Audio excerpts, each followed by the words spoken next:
This was an extremely emotional episode for me to record, to be honest. I don't know, it was just so emotional.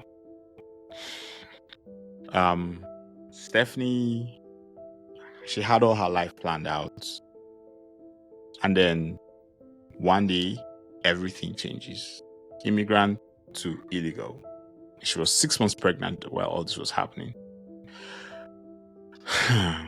But she tells all that on this episode. I think we should just listen to it because I am still just reeling from all I heard.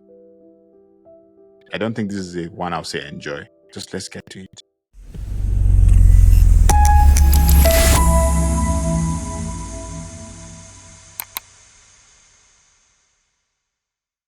Your video with AfriChange was emotional. It was really emotional just listening to you talk about all that. Mm-hmm. But then again, you're telling me in the pre-show that while all that was like, that was a crazy period for you from an immigrant status point of view. Like, so how did you handle all that? Like, you had a baby, you had to worry about, had a lot of deportation. Like, how did you handle all that? Child, where do I begin? I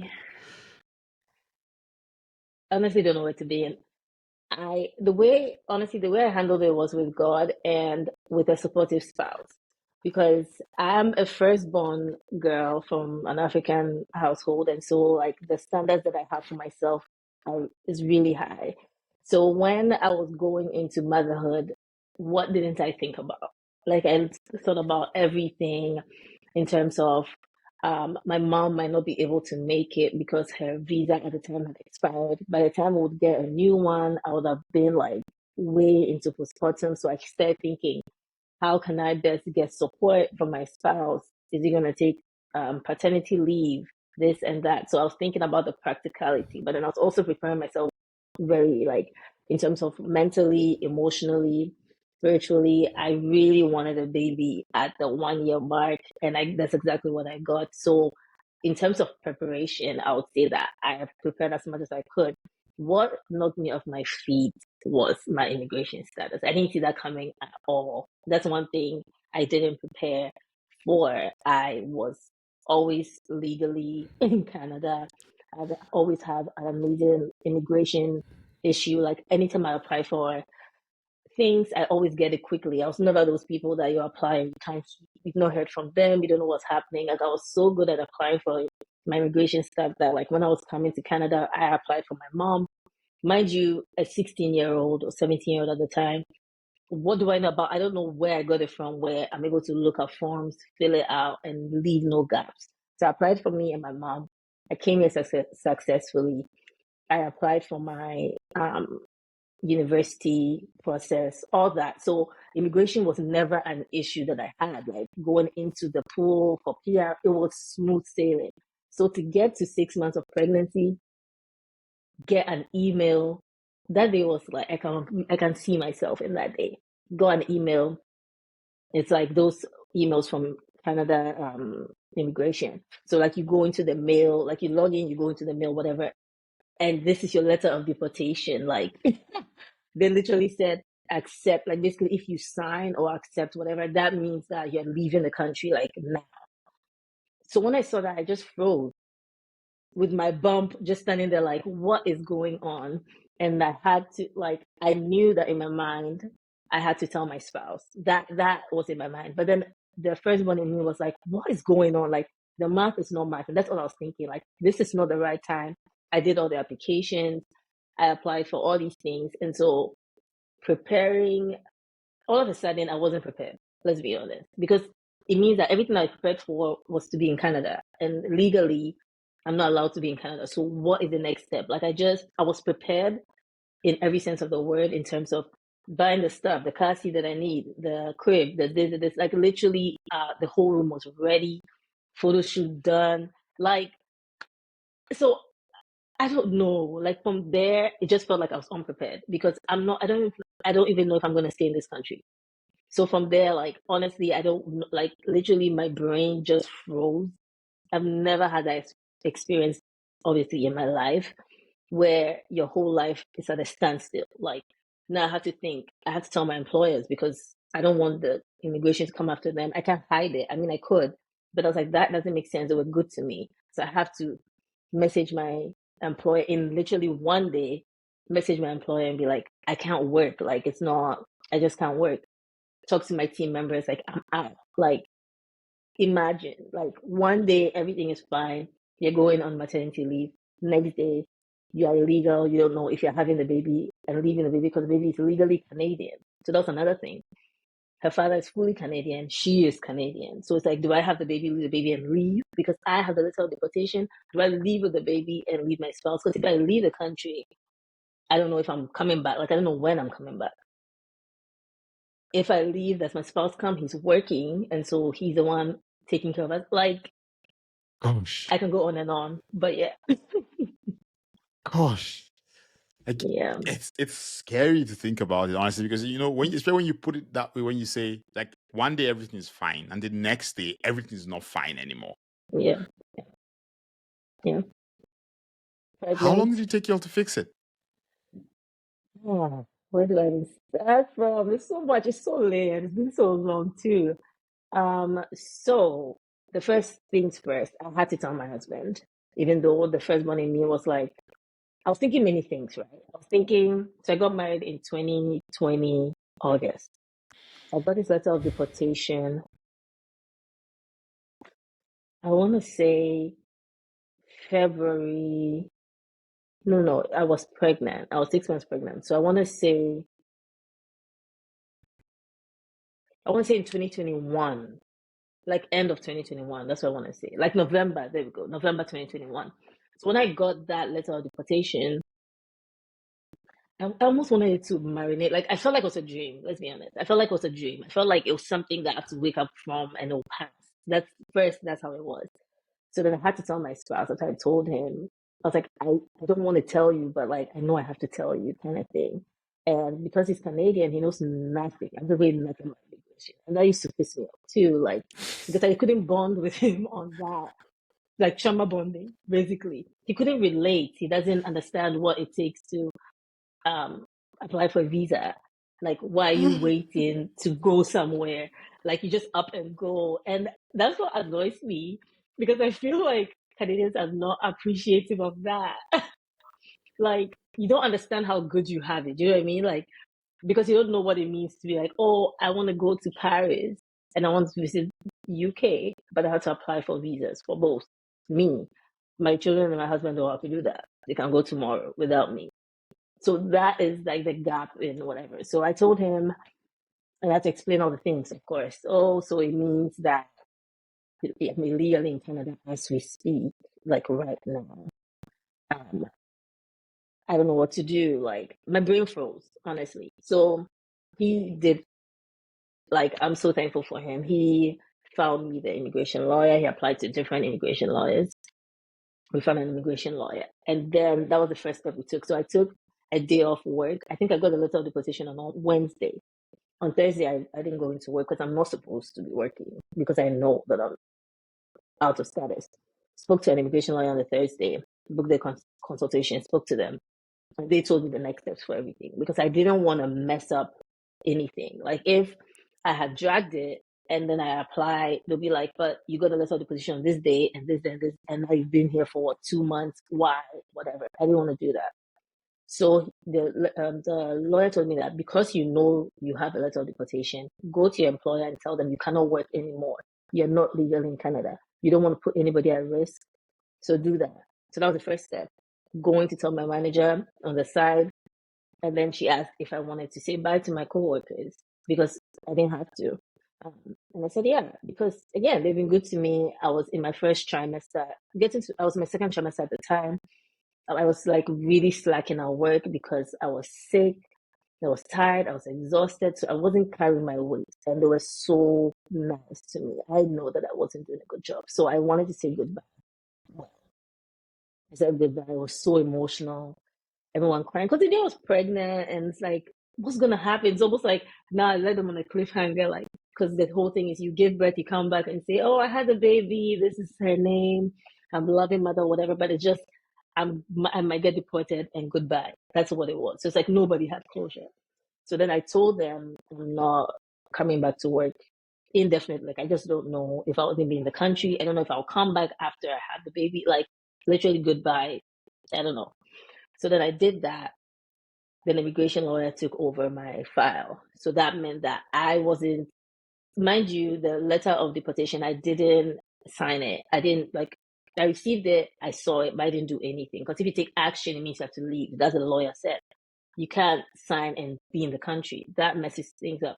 So it's just, you have, and they gave me a deadline. So I was telling the immigration lawyer, but on the thing, it says by this date. It's like, once he takes over the file, then he becomes my representative.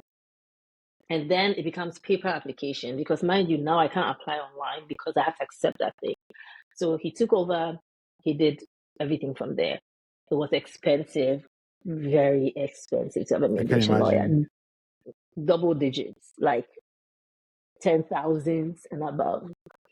Mind you, from double income to one single income. So with that, once I found out, we decided we are ending our lease. Like, we didn't even think, because it would have been too much, because the budget we had and the wiggle room we had was based on two incomes. So it would have been very, very financially irresponsible if we maintained a lifestyle on one income. So again, you find out, let's have deportation on Wednesday. By Monday, I've given up my job. I have an immigration lawyer. We are moving. We are taking down the entire nursery. We had bought a day bed from IKEA, so that the people that come and help us can sleep. Dismantled, take it back. Like, everything was just gone back. We're just, let's think. So yeah, that the 6th month of my pregnancy, first baby in Canada, double income to one income, illegal, extra mouth to feed, postpartum coming. I literally can't do anything. Like, I can't even work. I can't, like, it was crazy. Like, I literally have chills right now because I remember how that felt. That moment felt. Yeah. Damn. I know. Oh, yeah. Damn. I don't even know what to say. Yeah. Because I know what you mean. that's a lot. Like, I honestly, like, I don't even know if I should keep talking. Like, I don't know what to say. We can keep talking. It's been a while. So. Yeah. Mm-hmm. So now we with all, like, God. So with all that, Mm-hmm. so how did the giving birth, like, how did you manage all that? It was still a lot, and that's the thing, it never stopped being a lot. Yeah. Yes, till my immigration status was in the clear, I was never at peace. Let me be honest, because it meant that at any point I could get, like, someone could come to my house and take me. That was like my fear. So every time I'll hear the doorbell ring, every time I'll hear something happen, like even if it's Amazon, I'll think someone. And like, my husband was still working, mind you, because when we had gotten married, it was in COVID, so we were working together at home. But then eventually he started going back to work. I was still working at home. And so when he would leave the house and the doorbell would ring, I was always nervous because it could be anyone and he's not home. So it's like, I don't know how it goes. Like, when they come and get you and you call somebody, like, I don't know. So anytime he wasn't home and there was like someone came to visit or whatever, my first thoughts would be, they come to get me, because mind you, I hadn't accepted the letter of deportation thing. And then the immigration people were in charge. And so because it's paper, you don't know if they've received it or not. You don't know any updates, nothing. So you don't know if it's a letter of deportation, and you don't know if they've received it. So that was the thing. Like, when it's online, at least you can track it. Paper, you're just like literally refreshing your email every day, waiting for the immigration lawyer to give you an update. Because if he doesn't give you an update, you just don't know he's her representative, right? So that was nerve-wracking. Navigating it, I got great advice to use a midwife because midwives work, and that's something I love to share. And I want to share so much on that and create awareness about that.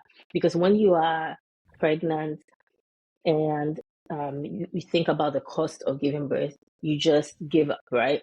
But the thing with the midwife is they also work with undocumented people. So you can literally tell them, I don't have papers, and it's not like a thing. So that was why they said I should go with a midwife. So I went with a midwife, I applied, and they are also very a small group. So sometimes you apply and then they get back to you, maybe you're like 6 months into your pregnancy, you're like giving birth. So it's like you hope that they have availability because they take on what they can handle depending on your due date. So I went with a midwife because of the costs. There's no cost. But that meant that you have to give birth in either a home or the birthing center. Because if you once you go to the hospital, then it becomes charged. Yeah. So then I went with that option, but that was something I never thought about. Like I never even knew that was an option, right? Like I just OB, like because in Ghana that's the thing, you just go to antenatal at the hospital. So I didn't have anything against it. I just didn't know anything about it. So then when I went to the midwife, it was amazing because it was almost like therapy. It was everything in one. They really held my hand with it. Like every time I go to the midwife, when I was pregnant, I would cry because they'll always ask you how you're doing. And how was I doing? Terrible. That's how I was doing. So they cared for me physically, emotionally, mentally. But my husband was also weighty because it's like, mind you, from being with someone that used to work 3 jobs, he had to literally beg me to quit my jobs because the firstborn in me is like, I'm not about to struggle in this country. Like, I also want to live my life. So it's like I'm working hard and also enjoying hard and also saving hard. So it's like, that's how I've always thought. So to let go of those jobs, like when I got married, just like getting a full-time job, doing some side hustles, but being a little more relaxed was a game changer for me. But then now not having even the option to work was crazy because I was like, where's my identity? Like I need to work. And not being able to work physically too was because it's like I don't even have the strength, even if I had the chance. Yeah. So the midwives also talked to my husband. They gave him like first time dad tips. Like they give you so many resources, virtual classes you can join. Again, it was around COVID. So virtual classes you can join and stuff like that. So that really helped us because they also asked him how he was doing, even when I wasn't there. Like it's separate. Because if I know what he's also going through, which I do know because I can see, we just don't like exchange trauma. I feel like would have added. And then if he really knew how I felt too, would have added. Because so we had to do separate, like we wouldn't always be in the same room. So sometimes you have to call in and I had to use a mask and those kind of things. So the midwife really ended up being a huge blessing because at that point I couldn't do like therapy. I was under my husband's thing, but it couldn't cover a lot of things, like Yeah. fully. So just partially, yeah. So then that really helped. The midwife really, really helped. And then the plot twist ended up being my baby's meconium. When it was time to give birth, I was at home, I was laboring, like literally I had quit in my mind. I always wanted an epidural, I always wanted intervention. But while I was in labor, all I was thinking about, if I go to the doctor, bills, bills. Imagine being in labor and thinking about that. So I didn't want to go to the hospital because I knew it would be extra for the bills, extra for the hospital room, extra, everything is extra. And then the longer you stay there, the more you're paying. And because I wasn't legal, also I was thinking about. So I was home laboring, the midwife came, checked, whatever. I hadn't progressed. It was like 1 centimeter, whatever, and it was hours. And then she eventually came again, and then it was like 5 centimeters, but the baby had already, like a better word, pooped in the water that she was in, and you can't have the baby in there for a long time. So they were like, you have to go to the hospital. Yo, I was in labor, like I couldn't communicate, but like my husband was looking at my eyes and he was like, let's go. Like he was telling me, let's go. Like we were having like non-verbal communication. Because I was like looking at him like, I don't want to go. Obviously, there's contractions, whatever people, the midwife was there, and best friend was there, like whatever. So I wasn't saying it, but I was looking at him like, if I say yes, we should go. Do you know what this means? That's like what my eyes were saying. So I was like, I don't even want an ambulance. Like, take me in our car. Because if we go with the ambulance, another cost. Imagine being in labor and that's all you're thinking, right? I didn't even know how I was doing the math. So I was in the car, labor. We went there. They took me up and I tried again. They took it checked and they're like, because I've dilated like 8 centimeters, I can try to push. I was trying to push, but my baby's head was against a bone, not like flesh. So I was going, and nothing was happening. From a peaceful birthing experience where there was worship music playing, I had a epidural at the time, so I wasn't in pain, whatever. All of a sudden, they rushed in with how many doctors, how many things they've taken over the midwives because it became like an emergency section. They were like, oh, you can choose, but not really. So they gave me like 2 minutes to choose. And now we're going from the midwife birthing center to an emergency C-section. I was looking at myself like, bruh, I don't know how much this will end up being, but I don't want to do this. Like I wasn't saying it. I was just looking at him like, if I say yes, they take him to the OR. That's extra. The doctor is separate. The anesthesiologist is separate. The drugs is separate. The room is separate. And now that it's a C-section, I'm going to be there minimum 2 nights. Every night is separate. So they're like, how could I go from a free experience, debt free, to we're going to be owing double digits on top of our immigration stuff, on top of the one income, on top of like everything that we even did to make sure we're not in debt. It's like we're going to end up being in 20s of thousands of debt. And I'm just like, and this is not what we chose to do. And this is not what we want. We made sure we lived a debt-free life up until that.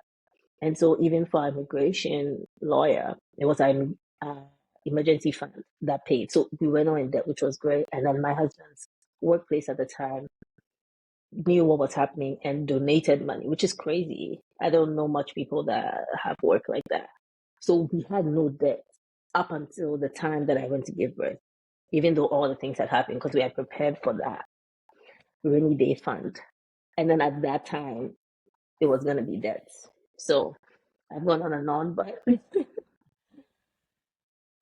yeah, that was us navigating first time parenthood in Canada. Crazy. When did your immigration thing finally come through? It came through in October of 2022, I want to say. Yeah, 2022. That's almost 1 year after it happened, because I assume Yes, you it got was the letter past 1 year. November 2021 or something. Yeah. But then, mind you, there was also a period of time that I wasn't illegal, but I didn't have. So there's a point where when you apply for a status, you have implied status. So I had implied status for a while. So when I was at work, that was my implied status. Like my implied status was that I had applied for my PR and they had told me I've received it. So you have implied, till they say no, you have implied status. So I even had that. So because of that, it was already up in the air. It's just implied I couldn't like leave the country and stuff like that. But I wasn't illegal. Like according to Canadian status, if they haven't said no, it's a yes till the no. So yeah.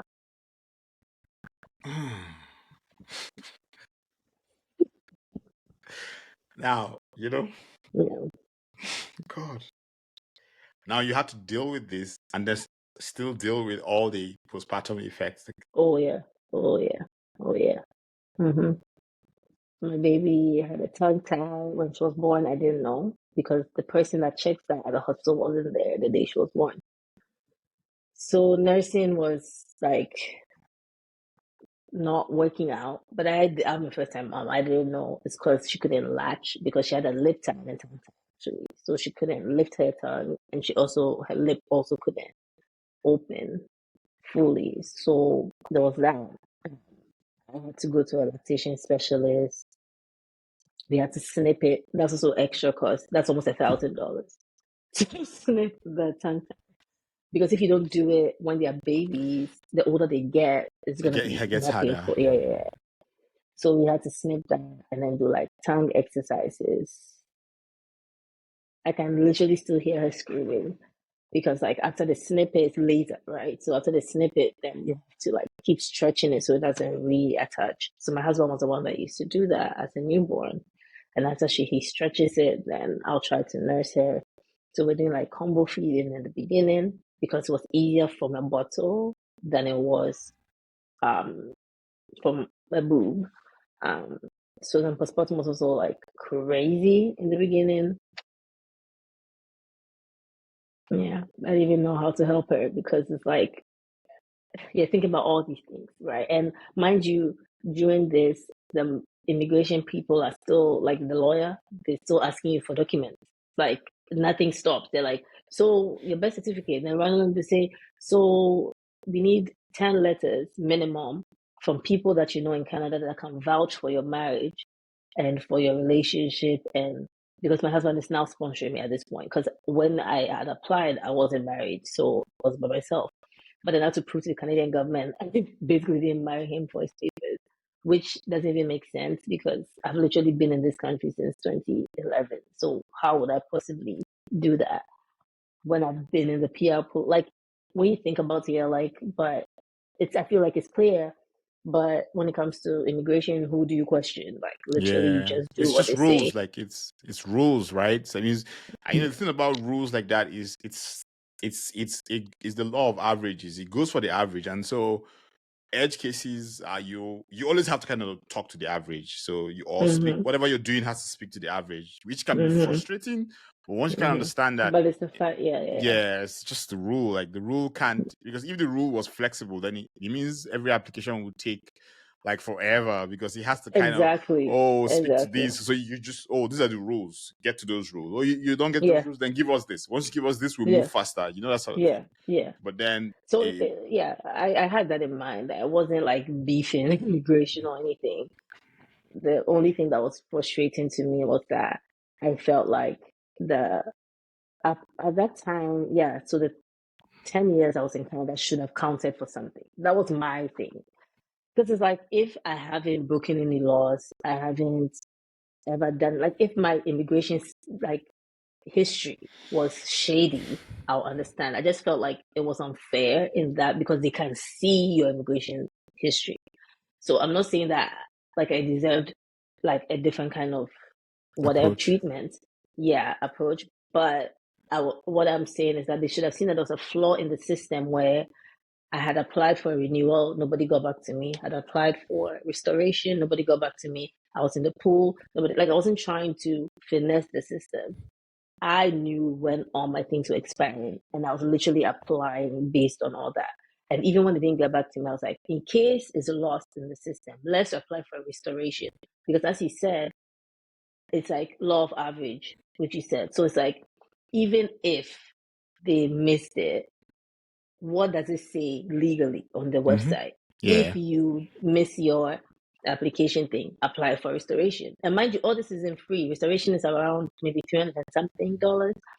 Um, the cost of doing all these immigration stuff was there, as well as paying for my child's tongue tie being snipped, as well as buying formula because we couldn't nurse because of the tongue tie, as well as um, all the prior cost, right? Like of the extension of the permit and then extension of the visa and then restoration of status and then PR application, all that in the span of how many months or weeks even.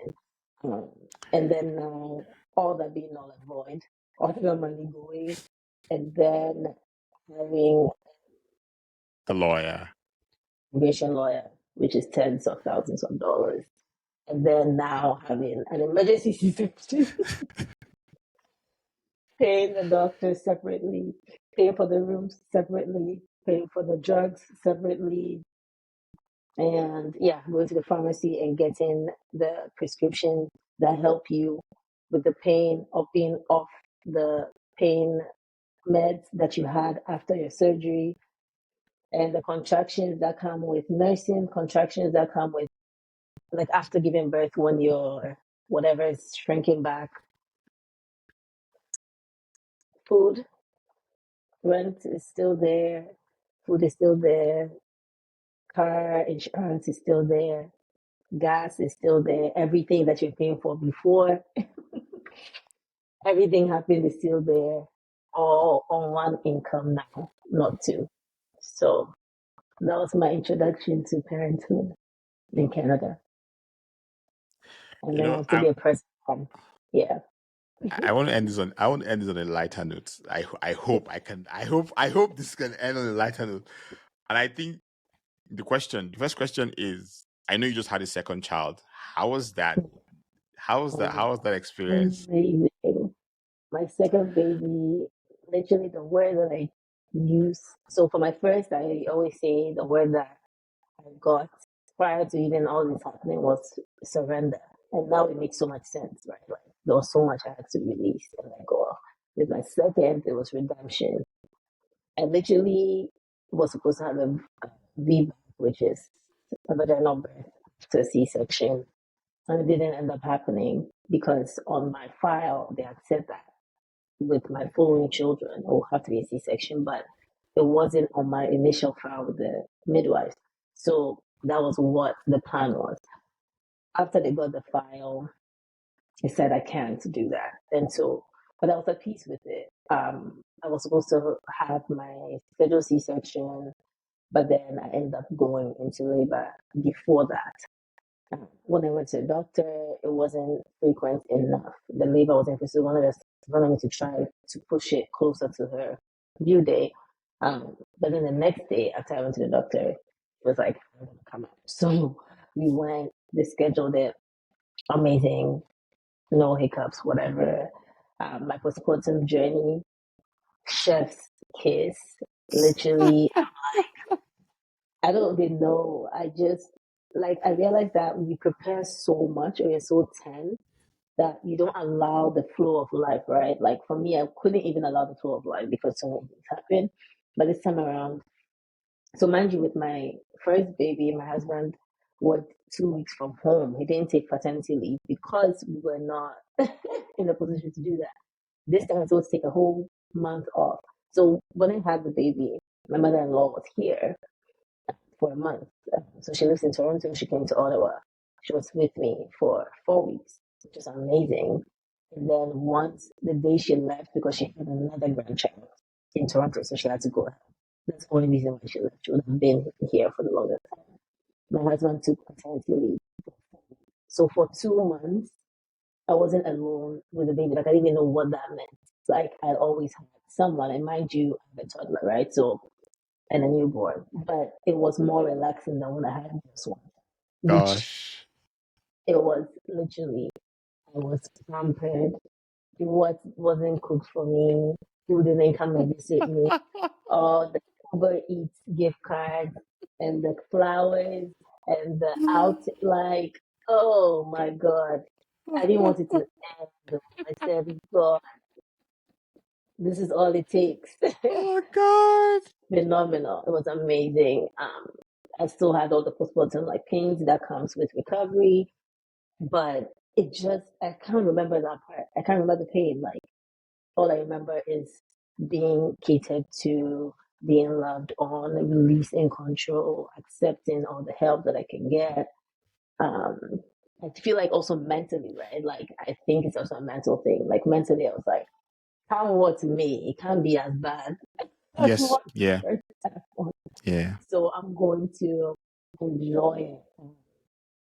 This time around, I think I embraced a lot of help. I think that was the biggest thing because I feel like the first time around I could have embraced a lot of help, but because I was really in my head, I wasn't allowing people to be there for me. Because physically, people could have still been there, but just because my immigration status was not the best doesn't mean that people couldn't have been physically there. But because I was in my head a lot, I didn't even have conversations much. I was very isolated, very sad, very depressed. Like I was enjoying being a mom. Don't get me wrong, because I really wanted to be a mom, but life circumstances just like were clouding that. And I think the second time around, I basically the scales were off, and I can remember the first moments. I can remember the emotions. I can remember even when it was good or bad. I just can remember, and I felt like the mother was mothered. I feel like the village is for the mom to help the mom raise the children, and so I really felt the support, and it really empowered me. So I feel like I went into taking care of my two children by myself in the day when my husband is at work, very empowered because I was fully healed, like as healed as I could, because it's 6 weeks, 6 weeks recovery. So 8 weeks fully healed. Yeah. Excited. It was summer. I had a baby in July. So we had the whole of August, September to like go to the park and just enjoy my baby. So it was really amazing. The second time, beautiful. Absolutely. Would I do it again? Like I feel like this is a good place to end this, honestly. Like there's nothing else to add, and I'm happy to hear that the second time around was beautiful, honestly. So congrats. If you want to do it again, I'm done. I'm not doing it anymore. 2 boys? 2 Yeah, girls? 2 boys. I have 2 boys. I have an 8-year-old and a 3-year-old, full of energy, rambunctious boys that never stop running. But but yeah. Thank you so much for listening to this episode. I'm sorry if I sound really down, because I am actually really down. That's some story. If you know someone who finds it useful, please share with them. Know someone who would enjoy this, please send it to them. And as always, like, share, subscribe, follow us, support us. Thank you so much for at least watching this. That's more than enough support. Have a beautiful day.